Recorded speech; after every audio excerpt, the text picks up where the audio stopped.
હાલો, નમસ્તે. તમને સૌને મારા જય શ્રી કૃષ્ણ. તો આ સવારની ક્લિપ છે. તો આ સવારે ટિફિનમાં મેં આજે ટિંડોરા બટેટાનું શાક અને રોટલી બનાવી હતી. તો રોટલી અત્યારે મારે થોડીક જ કરવાની હોય, કારણ કે પછી મારો બાબો તો મોડો આવે છે, એટલે અમારી રોટલી તો હું પછી મોડેથી કરું. અત્યારે 3 કે 4 રોટલી ખાલી કરવાની હોય મારે ટિફિન પૂરતી જ. તો અહીંયા હું રોટલી બનાવું છું અને ઓલી બાજુ મેં શાક વઘારી નાખ્યું છે. તો આજે છે ને મારે એવું થયું કે સવારે શાક કાંઈ હતું નહીં ટિફિનમાં લઈ જવા માટેનું, એટલે શાક મારે મગાવવું પડ્યું. એટલે થોડીક વાર લાગી, નહીંતર તો હું છે ને વહેલું શાક વઘારી નાખું. ઉઠીને પહેલાં છે ને એ ચા પાણી પીને પછી શાક વઘારી નાખું ને રોટલી પછી કરું, એવું કરું.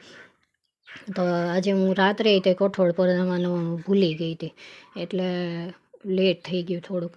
તો અત્યારે ટિફિનમાં એના પપ્પા તો 3 થી 4 રોટલી જ લઈ જાય છે ખાલી, કારણ કે એને છે ને બપોરે બ્રેક એવી રીતે ઓકવર્ડ ટાઈમે પડે છે ને, એટલે એ કે હું ખાઉં ને પછી મને તરત કામ કરવું ગમતું નથી એમ.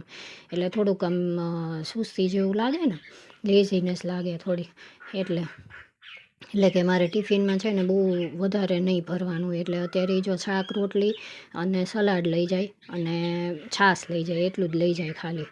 અને પછી છે ને રાત્રે આવી અને પછી શાંતિથી જમે. તો બસ જો અમે છે ને આ રસોઈ કરતી જાઉં ને અત્યારે અમે બે મારી બાજુમાં ઊભો છે ને અમે બે વાતો કરીએ છીએ. તો રોટલી અહીંયા બની ગઈ છે અને હવે હું શાક એ રીતે ચડી ગયું છે કે નહીં એ બધું જોઈ લઈશ અને પછી ટિફિન ભરી દઈશ. તો ટિફિન ભરી અને પછી હું છે ને પંખામાં વહી જાઉં, કારણ કે અહીંયા છે ને રસોડામાં બહુ જ અમારે ગરમી થાય છે. તો આમ તો બેય બાજુ ઓલો છે, બારણા છે, પણ ઉનાળામાં સરસ પવન આવે, પણ અત્યારે છે ને શિયાળો છે ને, એટલે આમ એક બાજુથી પવન આવે છે, એક બાજુ નથી આવતો, એવું થાય છે. તો ગરમી બહુ જ થાય છે અત્યારે સવારમાં. તો બસ જો મારે ટિફિન હવે રેડી થઈ ગયું છે, એટલે હું ભરી દઈશ હવે ટિફિન. તો સોરી, હું આ શાકની ક્લિપ તમને દેખાડવાની રહી ગઈ. તો શાક કેવું બન્યું હતું એ તો બસ શાક એ તે બસ ભરી દેશું ને પછી હું પંખામાં વહી જઈશ ને પછી મારું છાપું વાંચીશ ને થોડીક વાર એને ઓફિસ માટે તૈયાર થશે ને એવું કરશે ને ત્યાં સુધી અમે બે બેસું શાંતિથી ને વાતો કરશું.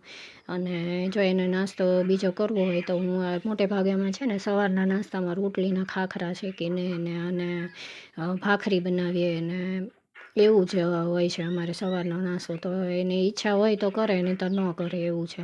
તો આ બરણી છે ને બધી ઓલી ઘીની ને એવી હોય, તમને ખબર હશે બધાને, ઘી માટે આવે છે આવી બરણી.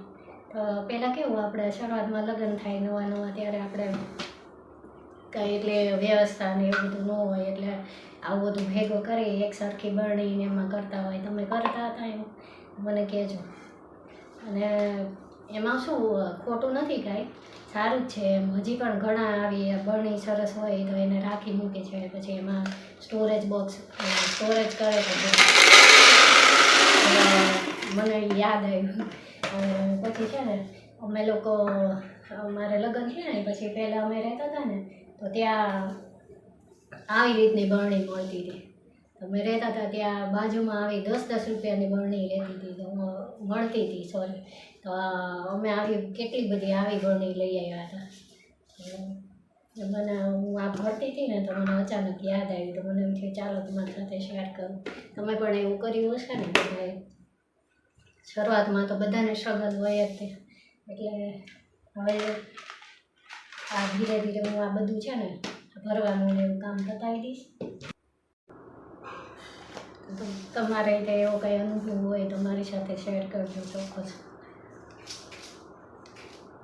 હવે મને છે ને ઘણા વર્ષ થઈ ગયા, એટલે હવે એમ કે આ બધી ચેન્જ કરી નાખું અને કાઢી નાખું બધું, કારણ કે ઘરમાં છે ને એટલો બધો સામાન વધી જાય છે ને પછી, અને એટલે રાખવાની જગ્યા નથી હોતી, એવું થાય.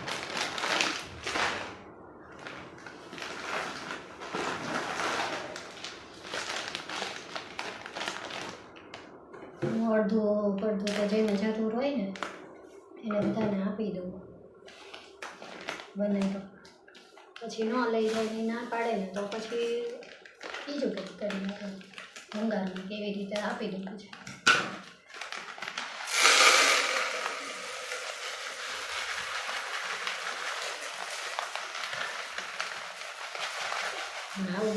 કરતી હોય ને ત્યારે મને બહુ યાદ આવે બધું.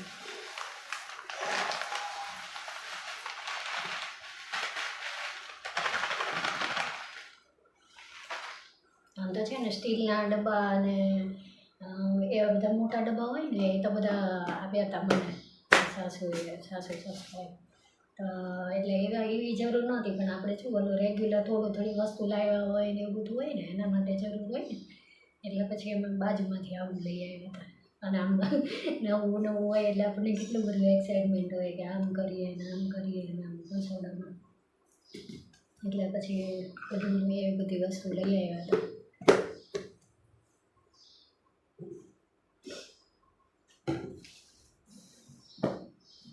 હવે હું છે ને આ બધું મારું કામ પતાવી નાખું પહેલાં, અને છે ને બધી બરણી નવી ચેન્જ કરી નાખી અને બધું ભરી લીધું છે.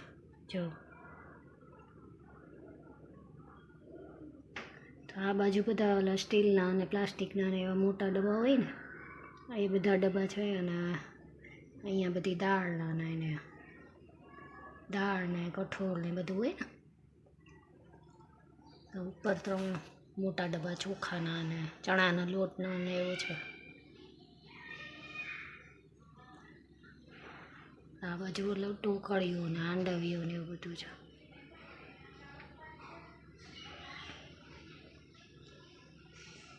તો તમને કેવું લાગ્યું મને કહેજો. ચેનલ મારો આ બ્લોગ ગમ્યો હોય તો એને લાઈક, શેર અને સબસ્ક્રાઈબ જરૂર કરજો, અને મારી ચેનલ જોવાનું ભૂલતા નહીં. Thank you. જય શ્રી કૃષ્ણ.